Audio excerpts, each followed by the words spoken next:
There's a kind of silence that's frightening, but there's another kind, one that heals. Have you noticed how, after a certain age, the noise from the outside world starts to bother you more than the silence within? It's no coincidence that many men in their mid-30s, 40s, 50s, and 60s are doing something once unthinkable, choosing to live alone, not out of frustration, not because they've given up, but because they've woken up. It's not running away. It's finally arriving. These men aren't isolating because of heartbreak or bitterness. They're simply tired of carrying expectations that were never truly theirs, tired of bending themselves into shapes that never fit, and above all, tired of constantly having to prove something to everyone. They no longer want to perform roles. They want peace. They want to look in the mirror and recognize themselves without an audience. This video is about them, and maybe about you too. Let's talk about this quiet revolution, where men choose their own company, not as a last resort, but as the first step toward a life of truth, presence, and real freedom. Because sometimes solitude is just the name we give to the space where, finally, your whole self can breathe. No man wakes up one day and simply decides to be alone. This kind of choice doesn't come from impulse. It ripens, quietly, over time. Men between the ages of 35 and 70 are beginning to see something that took them decades to understand. Much of the company they once sought was, deep down, a cover for the fear of facing themselves. But something shifts. There comes a moment, often unspoken, when the exhaustion becomes louder than the loneliness. Exhaustion from repeating the same emotional loops, from staying in relationships where love has become obligation, from wearing the mask of a good man just to fit someone else's script. And then, without drama, comes a powerful realization: I don't need this anymore. This isn't about rejecting love or human connection. It's about rejecting the performance, the pressure to be married, to provide, to always be someone else's idea of worthy. Conscious solitude is not punishment. It's a necessary break from what no longer nourishes the soul. There's a huge difference between being alone because no one stayed, and being alone because, for the first time, you finally chose yourself. And in that choice lives a quiet kind of freedom, a freedom from having to prove anything, a freedom from being a background character in someone else's story, a freedom to look at the silence and see space, not lack. This is not the end of the road. It's the beginning of one that's finally yours. It may be quieter, but it's more honest than anything that came before. There comes a time when a man realizes peace is more valuable than being understood. That moment, often quiet and internal, is when everything shifts. It's when he stops chasing validation, stops molding himself to fit expectations that never truly saw him. Many of the men who now live alone weren't always like this.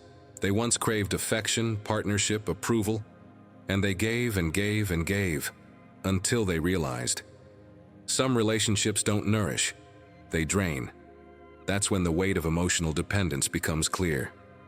The need for someone else to tell you who you are or that you're enough starts to feel like a chain, and breaking that chain, it isn't bitter, it's liberating.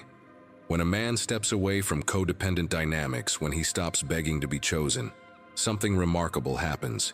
He becomes his own anchor. He no longer enters relationships from a place of need, but from choice. He's no longer willing to trade his peace for company. He sees that love, when it's real, doesn't require him to shrink. And in solitude, he begins to build, not just walls for protection, but foundations for strength. Reading becomes ritual. Silence becomes sacred. Solitude becomes strength. He finds joy in small disciplines, cooking his own meals, walking without a destination, sitting with his thoughts and not flinching. This isn't isolation. This is reclamation. To be emotionally self-sufficient isn't to close yourself off. It's to stop leaking your power.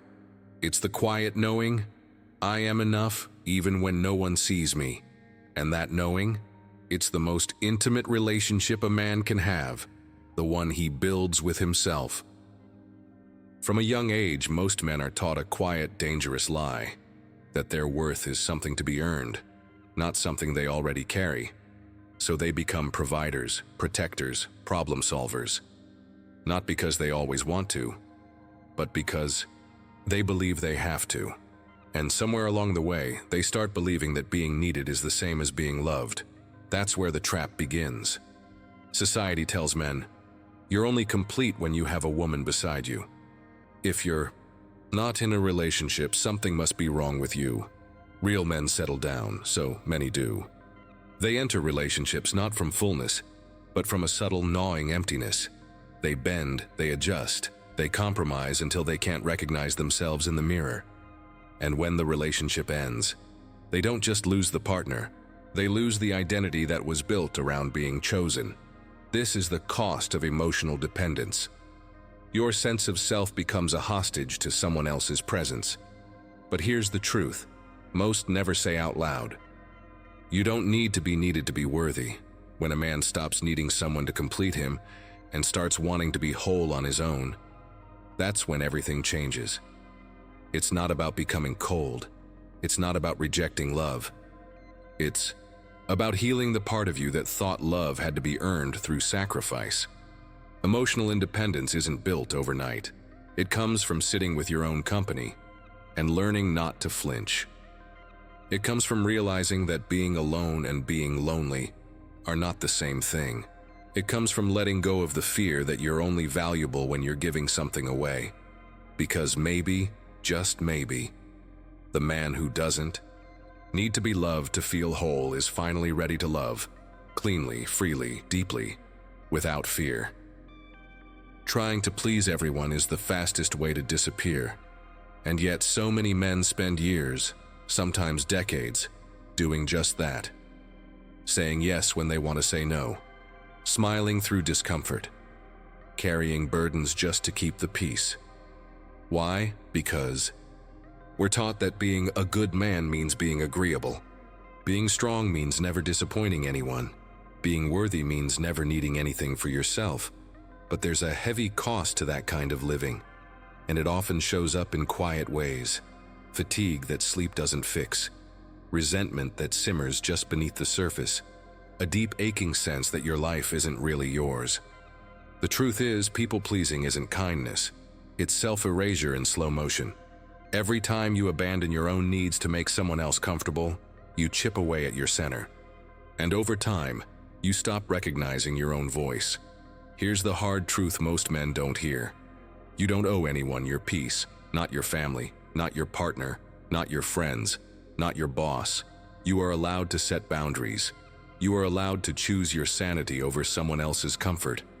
You are allowed to disappoint others in order to stay true to yourself. Because the man who pleases everyone eventually loses the one person he'll never get back: himself. The shift begins when you realize that not all anger is bad. Some of it is sacred. It's the part of you saying, no more. No more shrinking, no more performing. No more living a life that looks good on the outside, but feels empty inside. Peace doesn't come from approval. It comes from alignment. And once you taste that kind of inner clarity, you'll never beg to be liked again. They'll call you lonely. They'll say you gave up. They'll wonder what went wrong. But what they won't see, unless they've been there, is that your solitude is not your weakness. It's your rebirth. We live in a culture that fears the man who stands alone because he's not easy to manipulate. He doesn't need praise to feel valid. He doesn't crumble when left out. He's dangerous, not to others, but to the system that told him he had to constantly chase approval to have worth. Choosing to be alone for a man is often seen as failure. But here's the truth. It's not failure, it's freedom. It's the moment you stop looking for someone else to fill the silence and start listening to what your own soul is saying. It's when you stop being afraid of the empty room and begin to see it as sacred space. In solitude, a man rebuilds, not out of bitterness, not out of fear, but because he's finally ready to meet himself without distraction. And what he finds there is strength without performance, joy without noise, confidence that doesn't need to be proved, only lived. He begins to craft a life that is quiet, but whole. He reads more, sleeps better, breathes deeper.